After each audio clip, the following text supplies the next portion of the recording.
കൊണ്ട് ചെയ്യാൻ സാധിക്കുന്ന കാര്യങ്ങളെല്ലാം കേന്ദ്ര പോളിസി വഴിക്ക് നിങ്ങളുടെ ജീവിതത്തെ മെച്ചപ്പെടുത്താനുള്ള എല്ലാ മാർഗത്തിനു വേണ്ടി ഞാൻ നിങ്ങളോടൊപ്പം നിൽക്കും. നിങ്ങളുടെ ശബ്ദം ഡൽഹിയിൽ കേൾപ്പിക്കും. അതിനാണ് ഈ തെരഞ്ഞെടുപ്പ്. അവസാനത്തെ ഒരു കാര്യം കൂടി, നിങ്ങൾ എല്ലാവർക്കും നിങ്ങളുടെ സ്വന്തം ആവശ്യങ്ങളെ കുറിച്ച് ചിന്തിക്കണം. പക്ഷെ ഒരേ സമയത്ത് നമ്മുടെ ഭാരതത്തിന്റെ ഭാവിയെ കുറിച്ച് ചിന്തിക്കാനൊരു അവസരമാണ്.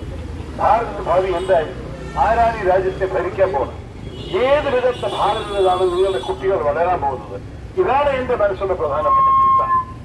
നിങ്ങൾക്കറിയണം, ഈ തെരഞ്ഞെടുപ്പ് നമ്മൾ ഒരു ഭരണമാറ്റം കൊണ്ടുവരാനാണ് ആഗ്രഹിക്കുന്നത് ഡൽഹിയിൽ. നമ്മുടെ പുതിയ ഭരണം പഴയ കോൺഗ്രസ് പാർട്ടി പോലെ മറ്റേ പാർട്ടിയുടെ കക്ഷനൊപ്പം നിന്നിട്ട് ഒരു പുതിയ മുന്നണി, ഇന്ത്യ മുന്നണി ഒരുമിച്ച് വന്നിട്ട് നമ്മുടെ ഈ രാജ്യത്തിന്റെ ജനാധിപത്യത്തെ രക്ഷിക്കാനും അതിന്റെ ഒപ്പം ഭാരതത്തിന്റെ ബഹുസ്വരത, ഭാരതത്തിന്റെ മതേതരത്വം, ഭാരതത്തിന്റെ എല്ലാവരും ഉൾക്കൊള്ളുന്ന ഒരു പുരോഗതി വളർച്ചയ്ക്ക് വേണ്ടിയിട്ടാണ് നമ്മൾ നിൽക്കുന്നത്. അതിനും കൈപ്പറ്റി അടയാളത്തിൽ തന്നെ വോട്ട് ചെയ്ത് വിജയിപ്പിക്കുന്നതാണ് എന്റെ അഭ്യർത്ഥന.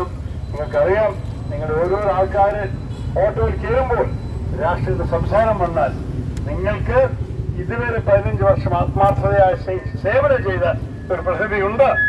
ഇനിയും സേവനം ചെയ്യാൻ തയ്യാറാണ്. പക്ഷെ അതിനൊപ്പം അദ്ദേഹത്തിന്റെ രാഷ്ട്ര നിലപാടുകൾക്ക് അറിയണം, നമ്മുടെ ബഹുസ്വരത ഭാരതത്തെ സംരക്ഷിക്കാനാണ്. ഇത് മാത്രം പറഞ്ഞ് തന്നെ വാക്ക് ചുരുക്കുന്നു.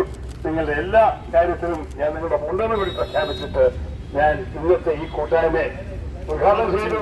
നന്ദി, നമസ്കാരം, ജയ് ഹിന്ദ്.